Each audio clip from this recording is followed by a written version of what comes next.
Vëllezër e motra, këto fjalë janë të drejtuar edhe për ne në këtë natë.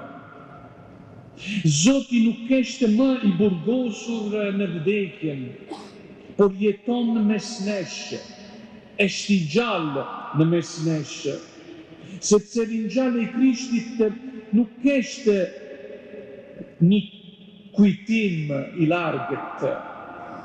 Nuk jemi këtu për të kujtuar çfarë ka ndodhur shumë vite përpara. Por ringjallja e Krishtit është një realitet që ndodh edhe sot.